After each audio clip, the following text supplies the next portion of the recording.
Welcome to the podcast where we track down Australian war veterans, have a chat with them, and hear their stories.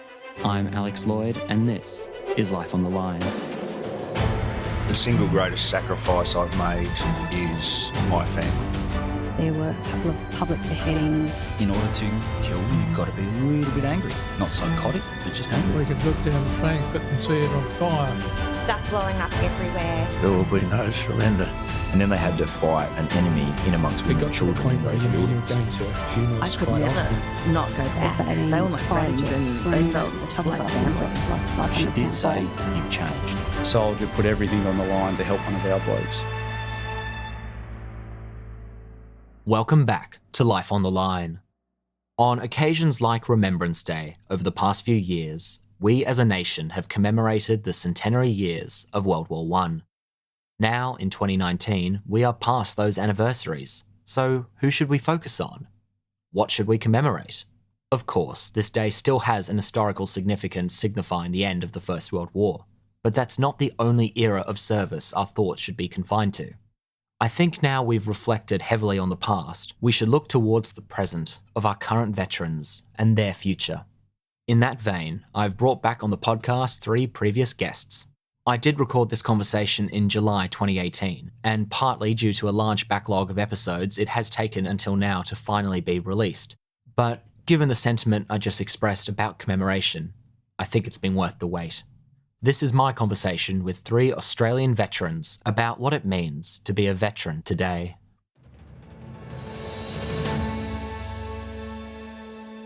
I'm Alex Lloyd, speaking in Melbourne today with 3 previous guests of Life on the Line. Cassie Collins, welcome back to the show. Alex, thanks for having me again. Back on the podcast is Dee Cherry. Hi, Dee. Hi, Alex. And also here is Aaron Davis. Welcome, Aaron. Hey, buddy. Good to see you again. You too. Thank you all for coming back on the podcast. Many of our listeners will have already heard your individual stories before, and if anyone's missed it, I encourage them to go back and listen to those individual conversations. But I'm pleased to be with you all today to speak with me more about changing perceptions of our service people and what it truly means to be a veteran today. To start, think back before you all joined the forces, even back to when you were kids. Do you remember what the words soldier, sailor, pilot, and so on meant to you?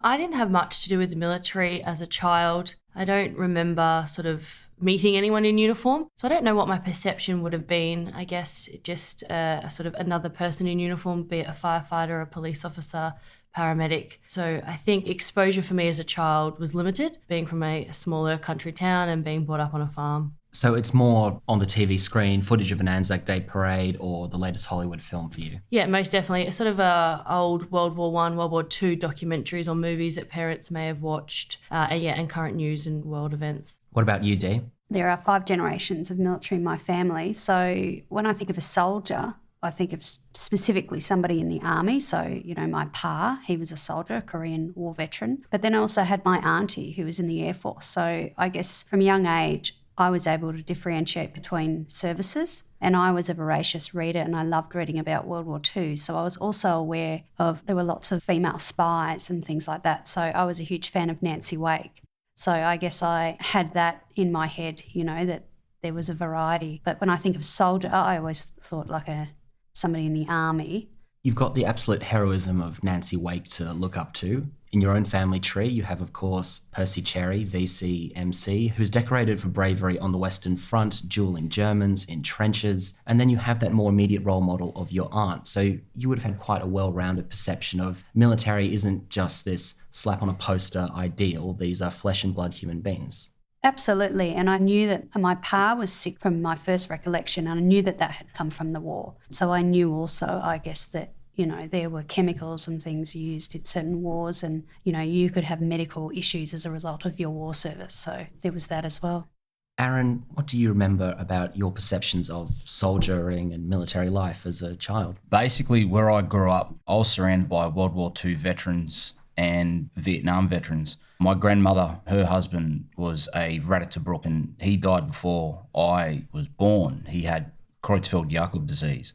So when I looked into that, that spent a bit of time in a trench with dead bodies. So that really didn't come into mind as to when my service would come about. But being surrounded by Vietnam veterans, which was a little bit more modern at the time, I knew I was going to join the Army. As to when, I didn't know, but they'd always tell me, be careful what you sign up for.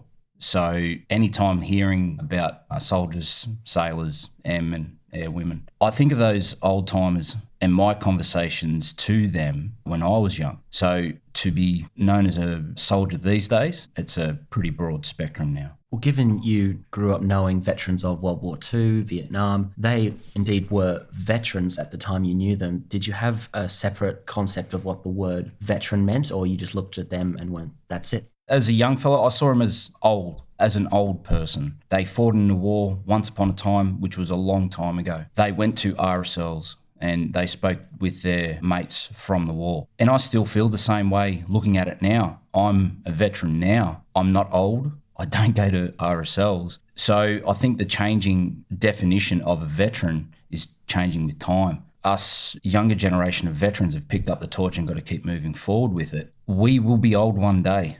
So looking at the old veterans and what they used to do, we'll do the same thing. So how I see those old guys will be me one day. Dee, did you look up to your pa and your auntie and see them the same way as you would have seen veterans marching on an Anzac Day parade? I never got to see my pa march because he was sick, and probably, as a child, I know that my auntie attended like services and memorials, but I don't think I ever saw her march. I mean, a veteran, I would have thought similar, to what you were saying, is that a veteran to me was someone who was retired, who was old. I don't know if I necessarily thought that was someone who'd gone to a war or not, but I just thought, oh, that's an older person who used to be in the military.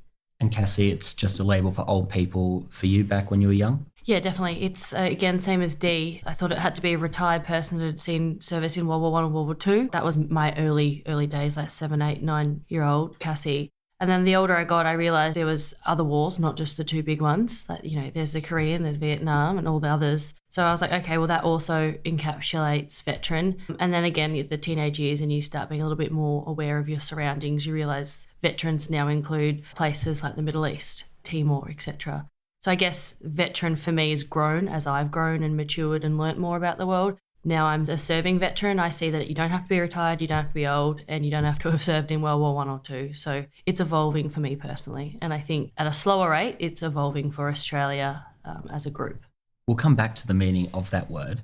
Before we continue, can we briefly recap for our listeners each of your service histories, for you to history to date, and Aaron from when you joined to when you got out? So I enlisted into the Australian Army 14th of September 2004. Upon discussions with a few of my mates that were hanging around me at that stage who were all infantry, they got into my ear and said, hey, go and be a grunt for a bit. It's fun. You get to shoot stuff, blow stuff up, kick doors in, all that stuff that you see in movies. So upon completion of Singleton, we were posted to 6th Battalion in Brisbane. On the very first day to the battalion, I had one of the senior diggers come up to me and say, all right, you're the new guy. Fantastic. Well done. Come to the section and come and meet everyone. No one really gave a stuff who you were, and said, oh yeah, we're off to Timor in about 6 weeks' time. Congratulations. Welcome to the battalion. So before you know it, we're all doing lead-up training and, boots on the ground on the 15th of September 2006. We were in Timor, having fun. 8th of March in 2007, I got back from Timor. Then Iraq was 4th of December. We stepped off, only to return 8th of May. January 2010, we go to Afghan to return in October 2010 as part of MTF-1. So. And when did you discharge? I discharged on the 8th of July 2013 under medical issues. And what about your history to date, Cassie?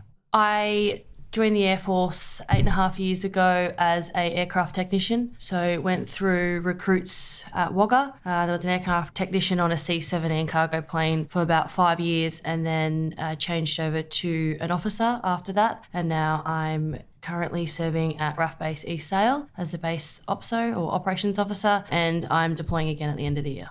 Some of your overseas experiences to date include the Middle East and Sudan. Middle East, Africa, Europe, and Southeast Asia. And what's the end of year deployment, can you say? Just the Middle East again. Just the Middle East. And you, Dee? I joined the Air Force on the 17th October 2008 as a direct entry personnel capability officer. I've had a variety of postings around Australia, and in 2014 I was deployed to the Middle East for 6.5 months. I was a staff officer to the Chief of Staff over there, as well as the J10. So that's, I guess, like the deputy dealing with all personnel matters in the headquarters there. I'm currently posted to the ADF headquarters, Chief of Staff branch in Canberra. Thank you, guys. Just wanted to get a bit of context of your different backgrounds before we dive into this conversation. An Air Force officer, an Air Force grease monkey turned officer, and a grunt through and through. Oh, yeah. Let's go back to the word veteran, and my experience aligns with yours in that, from my civilian point of view, of course, if I say the word veteran to someone, the first image is of someone from a World War I poster or pin-up, or of course, elderly World War II gentleman marching on Anzac Day, and these days Vietnam as well. If I would want to describe any of you to someone, I would have to preface it with young veteran, modern veteran. And even after saying young veteran, they're more likely to think of a guy like Aaron, male veteran ahead of a female one. And there is a statistical fairness to that presumption, of course, but I want to talk about young veterans versus veterans and all the labels that come with that. Where do we think these preconceptions come from? I think they have a lot to do with, not just what's portrayed in the mainstream media, but movies and things like that. But also, I think the terminology of veteran comes from legislation, and Department of Veterans Affairs, and we all kind of get caught around the axles about the definition of a veteran, because when it came to receiving, I guess, entitlements and things like that, it was all based around whether or not you had seen war service. Now, labels can be quite divisive, I find, within the veteran community, and we have bigger fish to fry than arguing about the word veteran. We have veterans these days with significant mental health issues, and that's not different to, I guess, years ago. People are dying, people are committing suicide. So for me, at the end of the day, I don't really care, to use a label to identify somebody. To me, I think it's too divisive, and that it's really important that we come together as a team of veterans. We all put on the uniform, and we all serve regardless of where we went. It's not within our control when we serve as to where we go. So I wouldn't want anyone to feel left out, and for that to contribute to them, I guess, with their mental health issues or anything like that. So the work that I'm doing on the forum with DVA, the Younger Veterans Forum, is we're looking at changing that definition within DVA as well. Aaron, you grew up knowing and looking up to that cliche definition of veteran. How do you wrestle with the preconceptions around that word? Looking at the history books and things like that, and seeing all the old footage of all the old timers marching in their units, regardless of who or where they served, I think everyone casts their mind back to those times. Now, bring it forward to the modern era, we're seeing more women in service, which is fantastic. It's good to see that. But the images of the younger generations known as veterans, I think everyone is wrangling with that idea as the older generations start dwindling off. There's very, very, very few World War II veterans left, and the Vietnam veterans are taking pride of place. One day, us younger veterans will be those old veterans in times to come. For me, being known as a veteran, it doesn't sit well, because all I did was serve my country. I didn't do anything heroic. I didn't do anything special other than serve my country. For me, does it feel like I deserve to be called a veteran? When I put my mind to it, it means I'm in the same category as those old fellas and old gals too. It's something that I've got to come to terms with, and with the changing face and definition of modern veterans, only time will tell on how that is going to be perceived to everybody out there.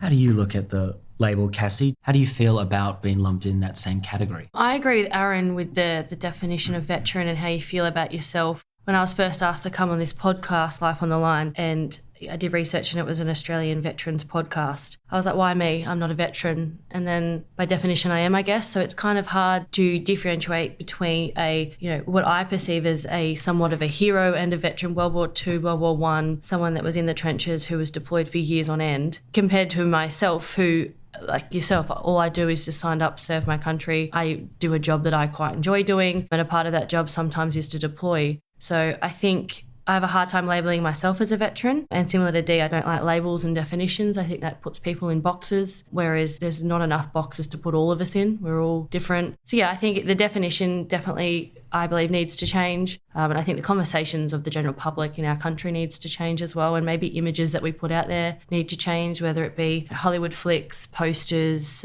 news reports, TV shows, documentaries. Everything seems to be 50 plus years old. It'd be nice to sort of, have someone to aspire to that was in my own age bracket. Well, I've seen you on a few public affairs images from the Air Force, Cassie, so the modern military is making efforts to that effect. Yes, it is. Once again, I feel that there's not enough of it, and it's kind of only used for your standardised things. So whether it be Anzac Day or the Australian Red Cross blood drive or similar events, not just because. There's plenty of documentaries and mini TV series around different events years ago, which is fantastic, and I really enjoy watching them. But I'd like to see more.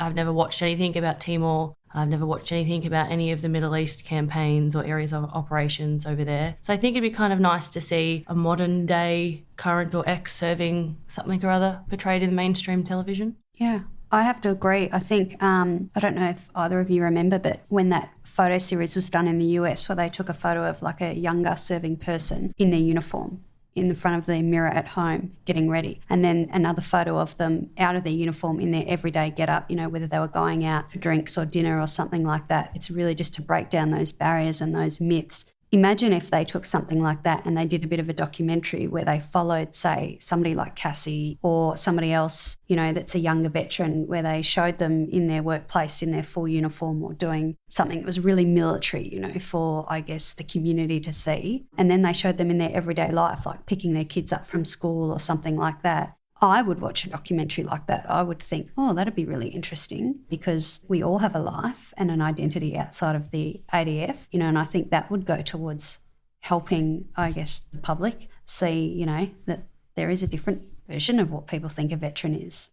I want to talk about how much do you think our cultural heritage of past conflicts affects that preconception. For example, World War II, there is so much love for all men and women who contributed to that campaign. Vietnam, highly controversial at the time, and since then, massive efforts have been made to put our hands up and say, we got that wrong. Whatever we feel about the policy decision about that war, it should not be taken out on the veterans. Afghanistan, it is Australia's longest war to date. That comes with controversy. And the Iraq campaign obviously was highly politicised and comes with its own controversy too. And there's a myriad of other peacekeeping deployments and conflicts I've omitted from that short list. But how does public perception and sentiment about these deployments, these campaigns, these conflicts affect how the public feels towards the veterans who serve in them? From watching old clips of films or news, there seems to be a lot more interest in the bigger, greater wars because they were so much larger and there were so much more devastation and gigantic losses of human life and financial, money going from our government to fund that. Whereas the ones we see today that we're still in currently, I think they're kind of out of sight, out of mind for the general population of Australia. It's not on our news every day. It's not affecting our bread and our butter supplies. It's not affecting our husbands going off to war or our wives changing careers to maintain the home front. So I think because it's not affecting everyone in their homes, and we're not seeing it on the news constantly or in newspapers, I think people's perceptions of the modern day war zones and the modern day veterans are somewhat different. Sometimes I feel we see a little bit more negativity in the media than we did back then. I don't think I've personally, I'm sure there is, but I don't think I've personally seen anything negative about a soldier, sailor or air person from back in the day, whereas now I think that's more common. It's just what the media chooses to pick up and run with. So I think it's accessible, the media and the wars back then compared to how they are now. I tend to agree. Mainstream media, they want a news story. And a negative news story sells more papers, gets more gets more views, things like that. And that's unfortunate for current and ex-serving ADF members because we do so much good within our service and also within the veteran community. I mean, we're never going to control the mainstream media, but I do think that what we can do is get more involved in the community and put those good news stories out there. You know, we as ADF people or even ex-serving ADF people can get involved in our community. You know, we each individually, one person can make a difference in chipping away, I guess, at the stereotypes and what people see and what they're exposed to. And it could be as small as going to a school and giving a speech, or, you know, being part of a PR campaign or something like that, you know, when it comes to International Women's Day or Remembrance Day or something like that, putting your hand up. We need to balance what's seen in the media, and there are opportunities to do that. And I think that's the best way to fight that. Aaron, how do you think veterans can close the gap in public perception and sentiments to match up to those golden oldies? Be honest about your service. We've all played a role and a part within defence, no matter where you've been or where you haven't been. Like you said, the Afghan war has been raging for a long time now. And it really does depend on how the media wants to spin whatever incident scenario at that time to the general public. And I agree that the Iraq campaign wasn't put forward in the most beneficial light. There are days where even I question it, were we there for the right reason? But that's just my personal feeling. But for the Afghan campaign, I do feel that we are doing the right thing, and we are going to continue to do the right thing because of my experiences with the area that I was in. We improved the quality of life for all the locals, plain and simple. And that's what Australians do best. We don't necessarily, if it comes to a fight, by God, we give them a fight. But when it comes to humanitarian aids, looking after the population, we do our damn best. With especially the Vietnam campaign, we always did the Hearts and Minds campaign. Not only was it a good idea to keep the locals on side, but it was also good to keep an information system in place. So we continue that forward to this day. And I dare say we'll continue it on in future conflicts. Not to give any military secrets or anything, but it's just a good, decent human thing to do. To really say how the media should see us for who we are, we're human. I really agree with everything you've just said, especially the humanitarian bit. Even if we're in a war-like deployment, we still do humanitarian things. It's not two separate sort of tasks. It's not like, one mission's war and then the next mission in another country's humanitarian. I feel like, a solid documentary of following someone around to watch, 1 minute they are in a firefight, giving them hell, and the next minute, they're helping young Afghan children, rebuild the school that was hit by a mortar attack. So they aren't separate occasions, and I completely agree that Aussies are really good at Hearts and Minds, no matter where we go, even if it's,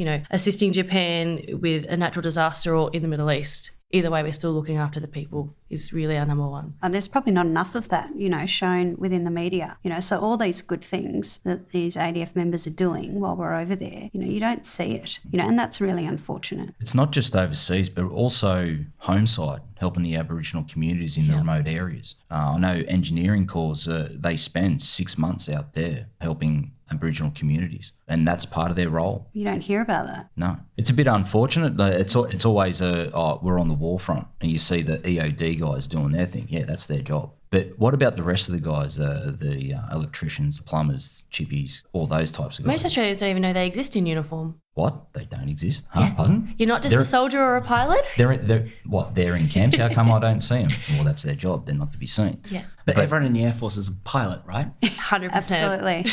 Well, where's Maverick and Goose? Right here. Different versions. Oh, damn. Yeah, exactly. We do help just as many people in Australia as we do outside Australia. Tasmanian bushfires, North Queensland floods. I've been a part of both of those in my tiny career, and not to mention all the other things that the other two services I'm not a part of do as well. And the Navy do a lot up in the northern parts of Australia, as do the Army. So I would say if you're not directly involved with the ADF, you don't even know these things exist or happen. So it's a bit unfortunate we don't have control over the media, or we don't have control over what's put out there, because at the end of the day, like Dee said, they're just looking for something that's going to hit the likes, hit the views, or make bulletin broadcast on the local media. Agreed. I mean, look at the Navy. The Navy have made an incredible impact on stopping the transport of illicit drugs through, all the different areas around the world. Like, that's amazing. Some of the, drugs that they stop. Yeah, massive hauls. And you think of the devastation to local communities that drugs can make, and the Navy's at the forefront of stopping that. Because not to toot my own horn, but Australia's #1 veterans podcast cannot be enough to get these stories out there. This is covering a fraction of our service people, and we're not on a mainstream channel broadcasting to the entire country, I wish. So we need to find ways to get these stories, these perceptions out there, this knowledge out there. Like I've said, I'm a civilian. Some of the things you just talked about there, I was aware of. Some things I was only very vaguely aware of and don't know any details about because it's not communicated to me, the general public. How do we go about fixing that on a wider level? Can we solve the problem here today? Are we going to solve the world's problems all in one go? No. It's a lot of little issues. As long as we keep ticking off those little issues and getting the right information out there, it will give a good light regardless on how it's spun by the media. We always want to think the best of any individual, even in service, in the military or your first responders, so your AMBOs, your firers, your police. Everyone's going to hate the police because it's the job that they do because they've got to maintain discipline within the community, but it's still their job. But if you get into trouble, who are you calling? It's not the Ghostbusters. You're calling the police for help. So saying that, there are a few bad apples within any of those services which tarnish the rest of us.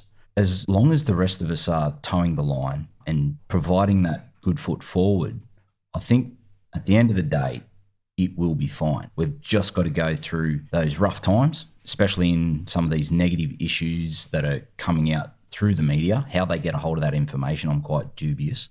But the good work that all the services do are there. Even with people listening to this podcast, share it amongst your friends, family, and the likes of that. It's going to be a slow race, but it's going to be a race nonetheless. And I think it's not just us as ADF members, employees, people like Life on the Line, you, Alex. I think it's the general population, like our neighbours and the people on our netball team and the people at our grocery store. People have to want this information. They will have to want to learn more. So if they don't want to learn more, the media's not going to put more out, where the Australian Defence Force is not going to put more out. So I think it's, if people take a vested interest in us as an ADF and what we do, whether it be at home or away, I think if there's that need for information, it'll be supplied. So I think it's a 50-50 of how we change it and get more out there, people needing it versus wanting it. I agree. I mean, if you know somebody, like Cassie was saying, that's your neighbour or something like that, that has served or is serving, go ask them about their service, educate yourself, find out more about what they do,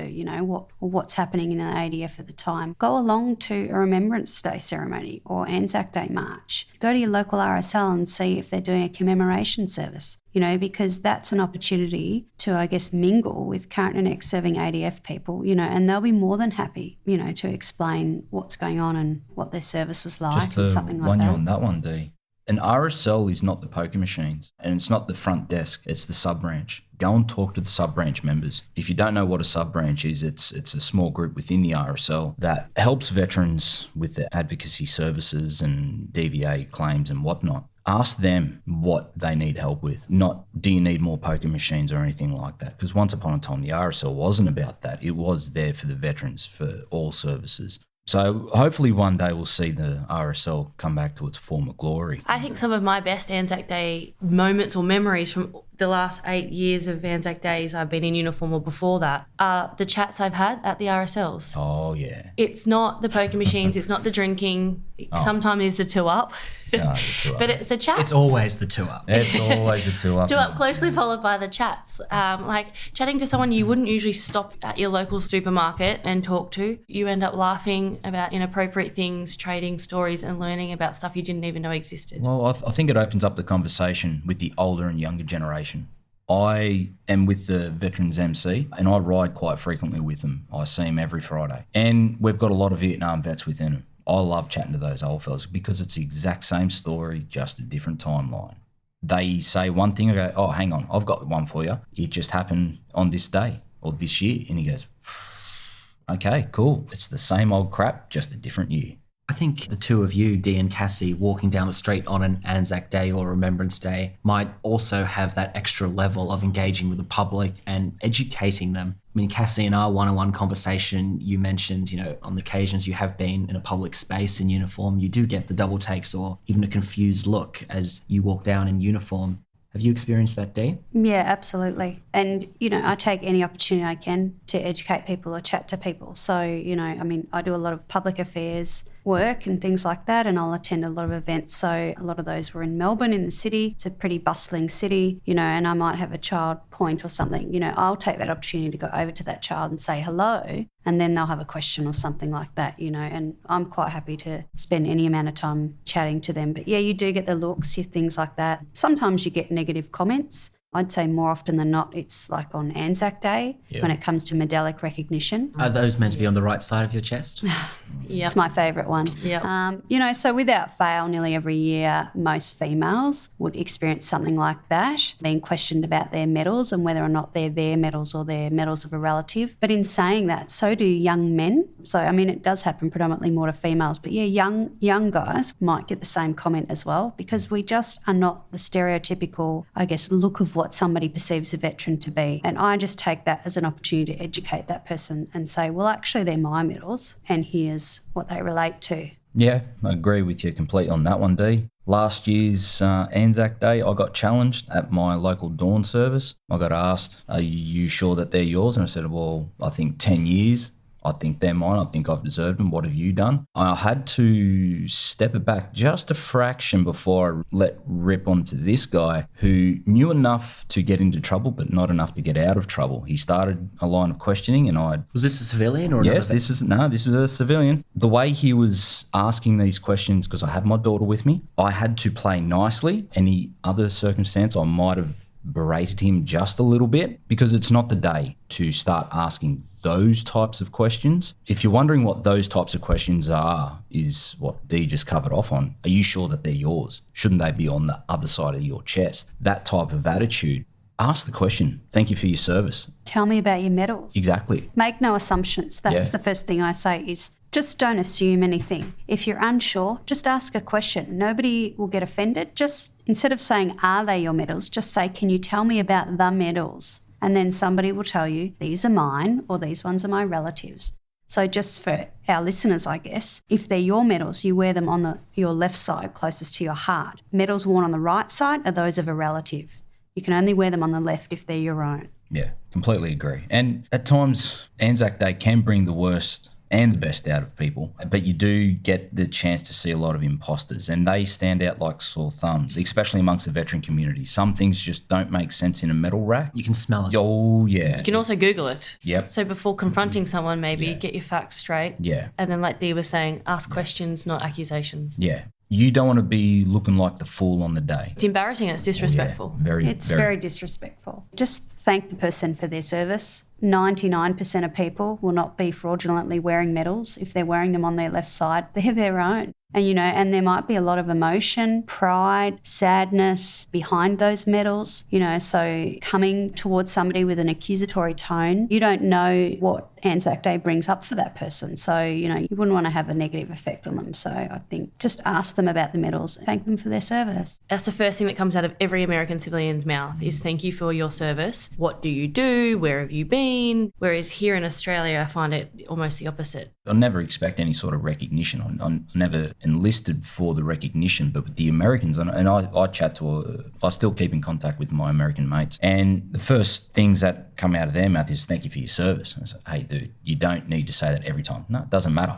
I'm saying it. Oh, okay. Thank you, bro. That sort of attitude. And that's not just in one small community. That's everywhere in They even say it to each America. other. A Marine and an Army soldier in America on Veterans Day or just at a pub and they realise they're both military if they're out of uniform. Yeah. Oh, like you said, bro, thanks for your service. Yeah. So it's just again, no one joins for the high fives and, the pictures and all of that. We join because we most likely, speak for myself here, I thought the job sounded amazing and I really enjoy it, and serving your country is pretty high up there on my list of things to do with my life. So no one joins for the recognition, but it's, unexpected in Australia and really nice every now and again. It's lovely. It's heartwarming. Yeah. Every now and then you get the thank you for your service. That's starting to slowly catch on. And I've noticed it over the last couple of years here in Melbourne at dawn services, not just in the city, but around the area.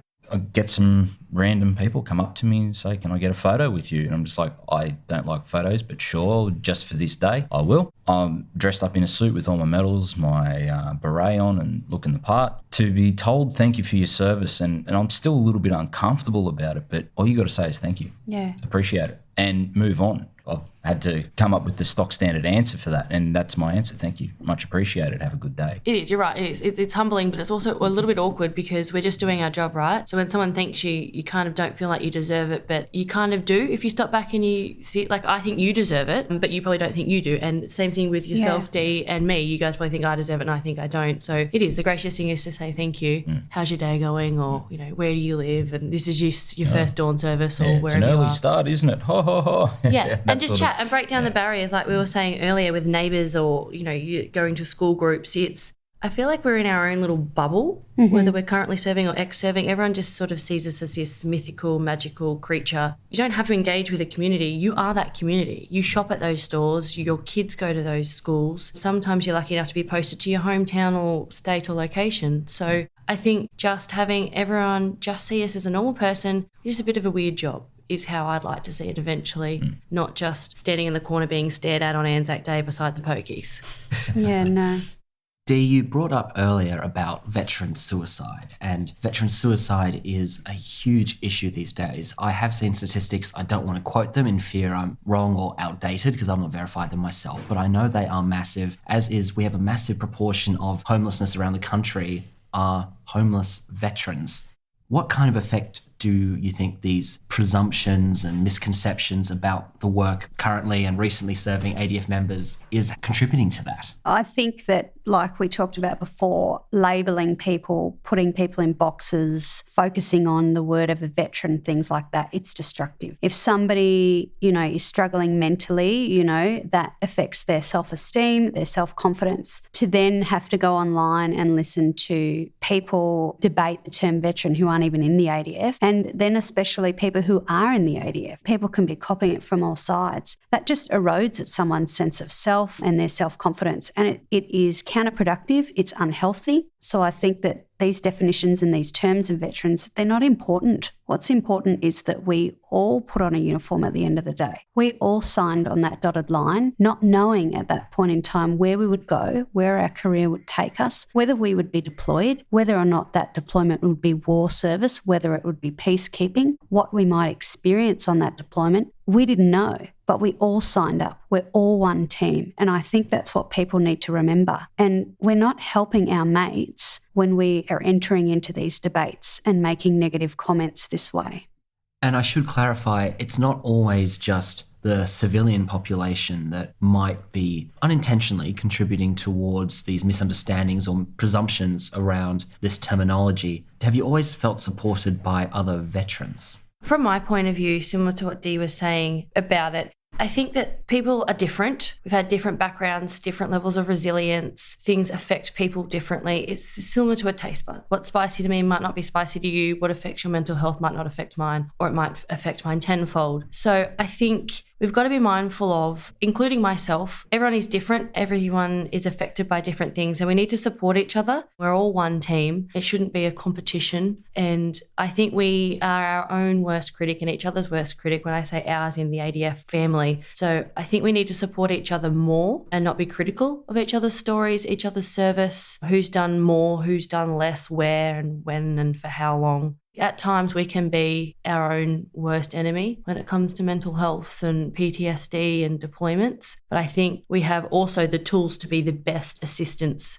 for people that are affected by their service, because I can say, look, I haven't been through what you've been through, but similar, so I kind of understand.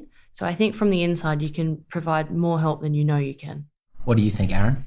I think because defence and the individuals that serve within defence, we're all of a very similar mindset. We all strive for perfection. If not, we want to get as close to perfect as we possibly can. So we want everything to be a well-oiled, slick machine. And if something isn't running right within that machine, we have a tendency of really turning on it to make it unwanted or just get it gone, because you don't need that sort of drag on the system. Whether if that individual is having a bad day, a bad month, or a bad year because of whatever personal issues there are. Because the defence lifestyle is not an easy lifestyle. It expects so much of your time. You have to be selfish. With the infantry, it's duty first. I think that is the whole of defence, where it is duty first, then family second, then everything else is a fight for third, fourth, fifth. wherever you want to place it. When we turn on ourselves, we aren't doing ourselves any favours. We're exacerbating the problems of that individual rather than turning around and saying, hey, are you okay? What's going on? Yesterday, you were doing well. Today, what's going on? Or last month. Because we're highly attentive, because again, defence attracts those type of people, we've got that observational skill to turn around and say something's off. Just asking that question, are you okay, could open up that person to seek the help that they require. It might not necessarily be a war service issue. It might be a home issue. A family member's sick, terminal, or just in a really bad spot, or their own child could be going through issues. So I'll put it down to, rather than being a part of the cause, be a part of the solution. Help each other out. You wouldn't leave a digger behind, so why do it now? Let's talk about that solution. What are we doing in the military and veterans community that is making a positive difference? What model can we look to expand upon and keep pushing forward? Well, I think with this year's Invictus Games, not to drop anything in on that, but it draws a lot of attention to the veteran community. Other than your standard days of Anzac Day and Remembrance Day, every day for veterans is Anzac Day because we're always remembering. But to have Invictus here in Australia, I think it is absolutely fantastic to have because it puts us back into a competitive mindset. It sees us as being as capable individuals again, regardless of injuries, whether it's mental or physical. It brings the right amount of attention to the cause across the board. It brings, not to drop in big corporations, but they want to get in behind us. They want to help us out. Not every single veteran is damaged, but we've got a lot to bring to the community in general. We're a team player. We're motivated. We're always willing to help others at any given stage.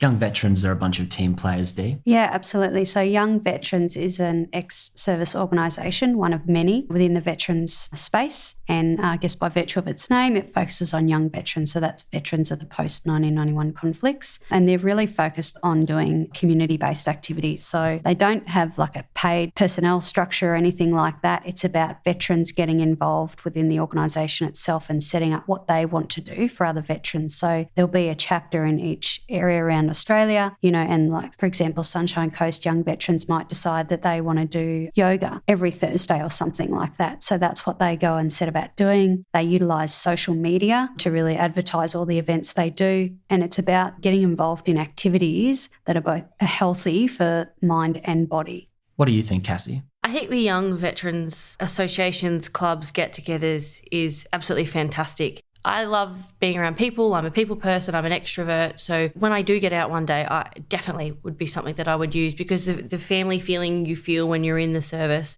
is quite amazing, and I really enjoy it. Like we were discussing the other day that if you go on holidays, you need a dog sitter, someone to mow your lawns, someone to check your mail and pay a bill while you're away. There is zero shortages of people within our community to do stuff for you. Your child gets sick and you can't take your other child to a doctor's appointment. There's always someone around. So I think to extend that beyond service in the young veterans it's fantastic. It should be done more often. And specifically on mental health, what else can we be doing? Defence is doing a number of things within the three services to focus on welfare and specifically mental health.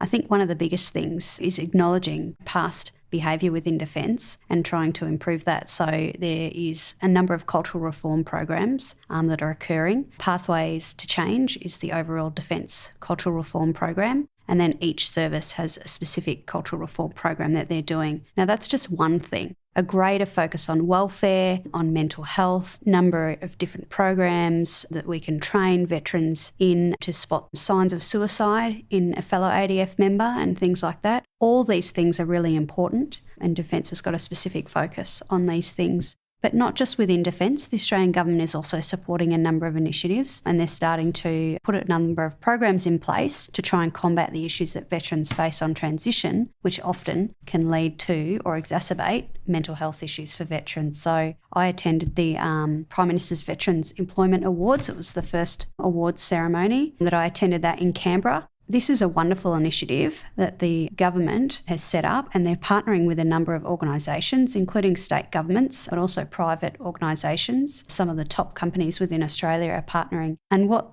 the government is trying to do is raise awareness of the amazing skills that an ADF person has that would be of benefit to an organisation. Because what you've got to remember is veterans now are leaving and they've still got a working life ahead of them. They're not retiring, in their 60s. You guys don't have a pension anymore? No, we don't have that either. We're also not on tax-free money and just rolling around in free homes. That's right. do. We sometimes have 2 or 3 entire careers after. Absolutely, and just because somebody, and like we talked about before, not all veterans suffer from PTSD. There are some veterans with mental health issues and there are some that aren't. And some veterans who have mental health issues, can overcome those mental health issues and can be a really productive member of society. We bring so many skills to the table for an organisation. We are so focused as team players. We learn from day one, it's not about you as the individual, it's about the team. Everything we do is about the team.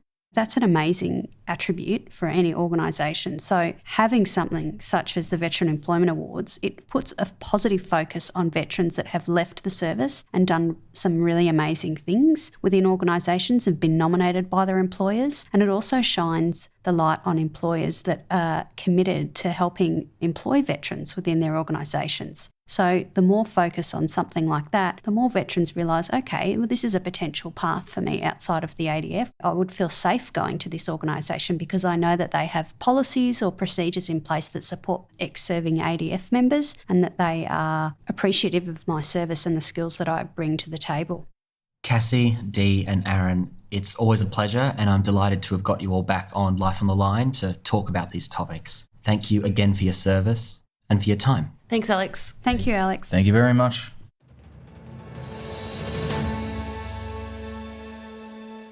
On Remembrance Day this year, I hope you think on the words of Cassie, Dee and Aaron.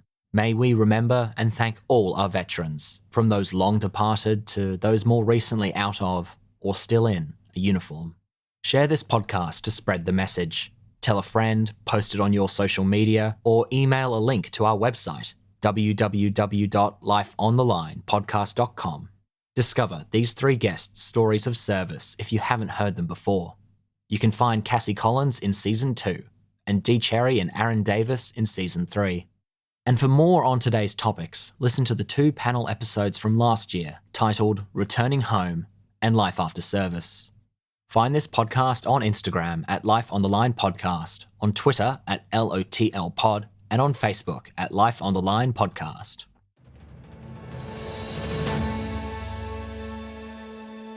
Life on the Line is brought to you by Thistle Productions. Artwork by Big Cat Design, music by Dan Van Werkhoven. Thank you for listening, and lest we forget.